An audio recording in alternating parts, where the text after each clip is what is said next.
Assalamualaikum warahmatullahi wabarakatuh. Bertemu lagi dengan saya Ismiati Sadini Putri di mata pelajaran Bahasa Indonesia. Nah, kali ini kita akan membahas bab baru yaitu tentang teks eksplanasi. Di bagian pertama, kita akan mengidentifikasi apa saja isi dari teks eksplanasi. Kemudian kita juga akan mencoba mengonstruksi informasi dalam teks tersebut. Nah, bagaimana penjelasannya? Simak video penjelasan berikut. Tadi pagi hujan turun dengan sangat deras. Jalan-jalan penuh dengan genangan air. Datang ke sekolah pun terlambat karena jalan menjadi macet. Cerita semacam itu mungkin pernah kalian dengar dari teman atau saudara ketika musim hujan tiba. Bahkan mungkin kalian sendiri pernah pula menceritakan pengalaman semacam itu. Cerita tentang proses terjadinya sesuatu itulah yang akan kita pelajari sekarang. Istilah eksplanasi mungkin asing bagi kalian. Namun sebenarnya jenis teks ini sudah sering kalian lihat, bahkan kalian gunakan.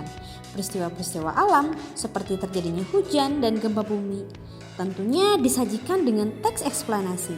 Peristiwa-peristiwa yang terkait dengan masalah sosial, budaya, politik, dan ekonomi banyak pula yang disajikan dalam teks jenis eksplanasi. Nah, dengan kata lain, banyak pengetahuan dijelaskan dengan teks eksplanasi. Jadi, dengan mempelajari bab ini, kalian akan memperoleh fondasi yang kuat untuk mempelajari hal lain. Dengan teks ini, kalian juga dapat menyampaikan informasi dengan lebih baik dan menarik. Nah, sebenarnya apakah yang dimaksud dengan teks eksplanasi itu? Bagaimana cara menarik informasi penting dari teks ini? Dan bagaimana pula cara menulisnya dengan baik dan benar? Ayo sama-sama kita telusuri dalam bab kali ini. Nah, secara sederhana, eksplanasi diserap dari bahasa Inggris, yaitu explanation, yang berarti penjelasan atau paparan. Sebagai satu genre atau ragam bahasa, eksplanasi merupakan teks yang menjelaskan suatu proses tentang asal-usul, proses atau perkembangan suatu fenomena. Mungkin berupa peristiwa alam, sosial, ataupun budaya. Dalam hal ini, teks eksplanasi dapat disamakan dengan teks narasi prosedural, yaitu teks yang menceritakan prosedur atau proses terjadinya sesuatu. Dari teks tersebut, pembaca dapat memperoleh pemahaman mengenai latar belakang terjadinya sesuatu secara jelas dan logis. Nah, teks eksplanasi menggunakan banyak fakta dan pernyataan-pernyataan yang memiliki hubungan sebab akibat atau kausalitas. Nah, sebab-sebab ataupun akibat-akibat tersebut berupa sekumpulan fakta yang menurut penulisnya memiliki hubungan kausalitas dan bukan berupa pendapat penulis itu sendiri.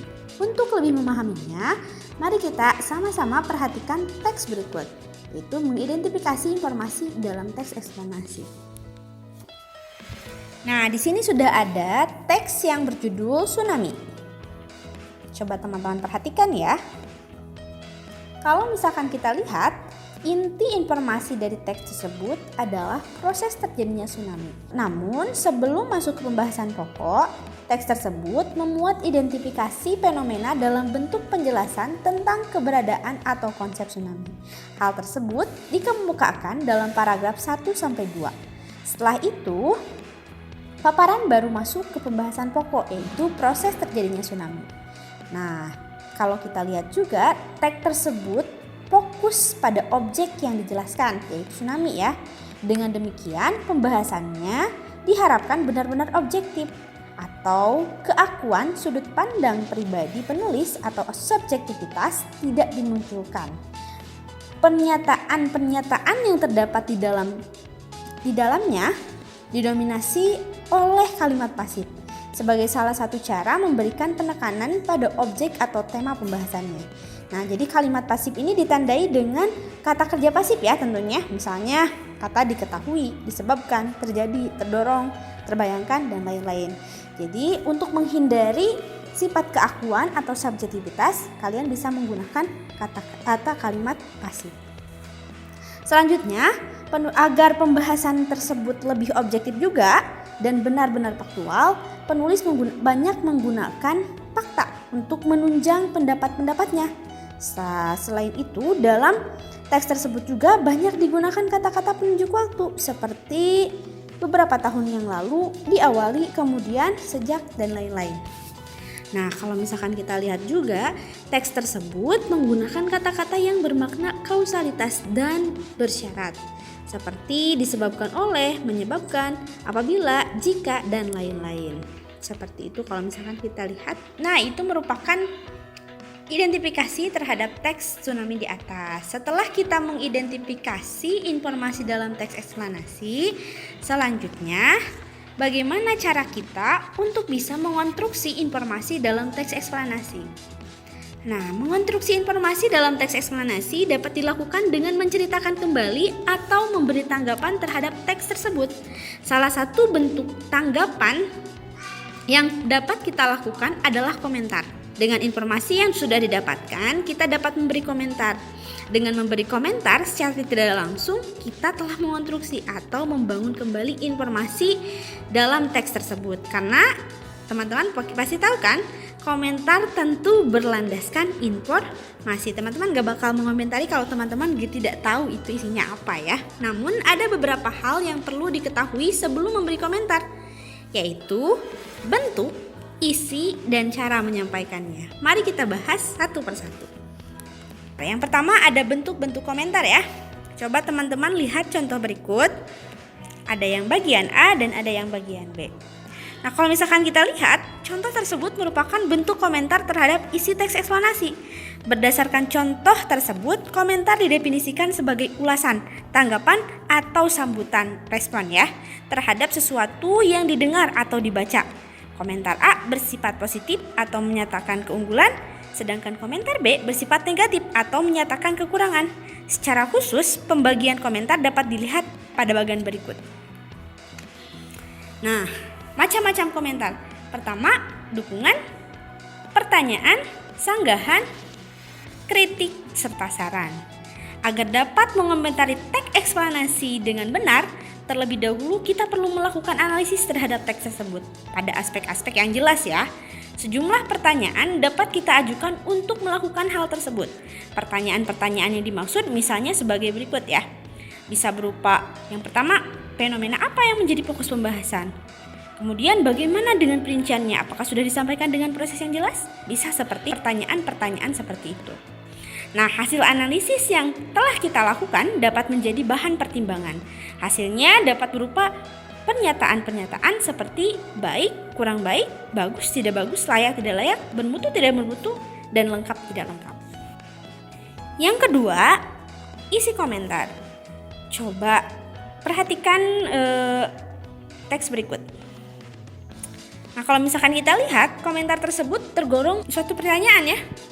Perkataan tersebut muncul karena ada keraguan ataupun ketidakjelasan pernyataan dari isi suatu teks. Selain pertanyaan dan sanggahan, komentar-komentar yang dapat kita ajukan dapat berisi kritik dan saran. Kritik adalah celaan atau kecaman atas suatu keadaan dan perilaku. Sementara itu, saran adalah pendapat, usul, atau anjuran yang dikemukakan untuk bahan pertimbangan. Adapun aspek-aspek yang dikomentari mungkin berkenaan dengan kebenaran informasi atau data di dalam teks tersebut. Mungkin pula aspeknya berupa struktur ataupun susunannya. Komentar juga dapat berkaitan dengan kebenaran kaidah-kaidah kebahasaannya. Nah, jadi ketika teman-teman ingin bertanya, teman-teman bisa bertanya seputar hal-hal yang tadi disebutkan. Dan yang terakhir adalah cara menyampaikan komentar. Nah, di samping kesesuaian dengan masalah utamanya, berikut beberapa hal lain yang perlu diperhatikan dalam menyampaikan komentar. Yang pertama adalah fokus. Artinya, tanggapan yang berbelit-belit akan membingungkan pendengarnya. Oleh karena itu, sampaikanlah tanggapan itu dengan sederhana dan langsung pada inti permasalahan. Yang kedua adalah jelas. Tanggapan yang disampaikan secara samar-samar akan menimbulkan tafsiran yang bermacam-macam. Untuk menghindari itu, kita perlu memilih kata yang tepat dengan struktur kalimat yang efektif. Jadi perhatikan juga ya. Nah, selanjutnya ada lengkap. Kelengkapan suatu tanggapan antara lain ditandai oleh sejumlah alasan yang kuat dan didukung oleh sejumlah fakta yang memadai. Jadi harus lengkap. Dan yang terakhir adalah santun. Kesantunan juga merupakan hal utama dalam berdiskusi, termasuk di dalam menyampaikan tanggapan-tanggapan. Kesantunan akan tampak pada pilihan kata dan sikap seorang ketika berbicara. Jadi jangan lupakan fokus, jelas, lengkap, dan tetap santun. Baiklah, demikian pembahasan mengenai bagian pertama, yaitu mengidentifikasi isi teks eksplanasi dan mengonstruksi teks tersebut. Nah, mudah-mudahan dapat bermanfaat ya. Sampai bertemu di video pembelajaran berikutnya. Wassalamualaikum warahmatullahi wabarakatuh. Audio Jungle.